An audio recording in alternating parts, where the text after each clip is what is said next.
I'm guessing the majority of football fans listening to this want to talk about Manchester United and Wolves. You must do. You must.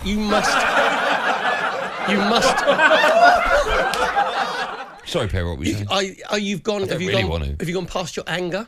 Are you more disappointed? Well, I lost my anger ages ago, actually.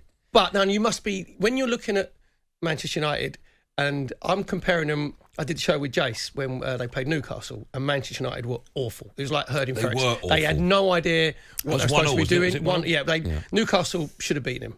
Right, Sam Maxman missed a great chance and it 1-0.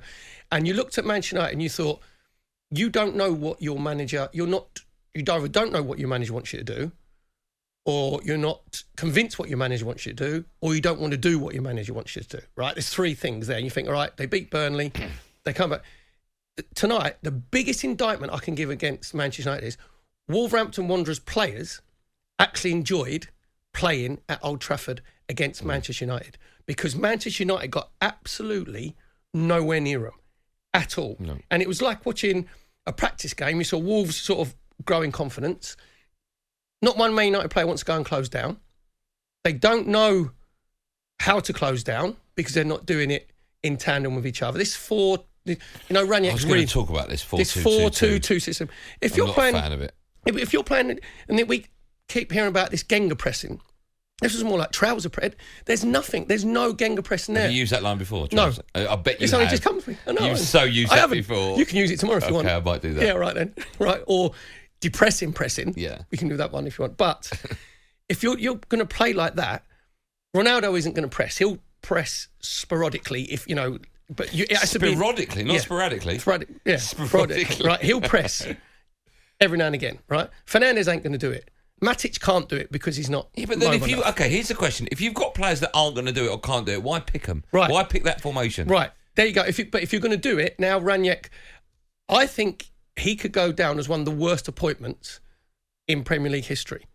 Because of... Are you putting it... I mean, is it Felix Magath? Do you remember Felix? Was that Fulham? Yeah. What, you're going to put him in that? Pepe Mel at West Brom. Who was the American that went to... Bob Bradley or Brad Bobley. Where was he? He was at Swansea. Swansea, yeah. Because the players aren't... You can tell that they're not having Ragnick. You can tell that they're not convinced by him. And how can you tell? Because they're not actually putting the effort in they should be. But why was it then, the first week that United played under him, I'm watching matches today, I'm listening to talkSPORT, I'm listening to pundits.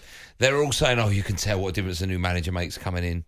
I didn't think you could, to be honest. The thing I had with Ragnick, when he signed for United, so many people told me how much of an amazing appointment he was, and I'd never heard of him. He's not elite. And I thought, if he was that great, I would have heard of him, right? But also, I look at the team, he keeps changing the team.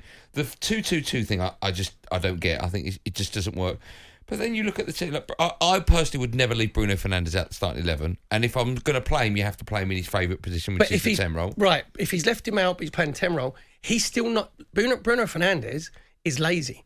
He's still not going to press. You can't have Ronaldo... if you're going to play this way... But play him to his strengths. Yes, but you still... His big thing, Ralf Ragnick, is that you press high up the pitch, you condense it all in. Maybe he's not got the players to do that. Well, no, if you're going to play... You said if you're going to play that way, is Ragnick going to be brave enough not to play the players that I've talked about because they don't fit that style of play, right? So if you went on your 6, your 2-2-2, right? You need legs, you need hunger, you need willingness. So if he went McTominay and Fred, because they've been playing most of the time anyway, right? So they can get back to pitch.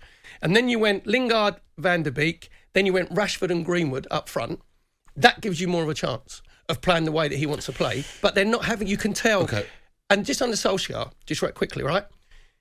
Solskjaer, the players liked Ole Gunnar Solskjaer, so individual players would get him out of trouble. It wasn't that they weren't putting the effort in, just that they weren't structured and there was no tactics. You couldn't tell how they played. But at least they would get their fingers out and an individual player would get him out of trouble. You know, when on that long unbeaten away run that he went on? Yeah. With Ralf Ragnick, you look at them now, they're not convinced by him. They don't want to implement his style of play. Okay.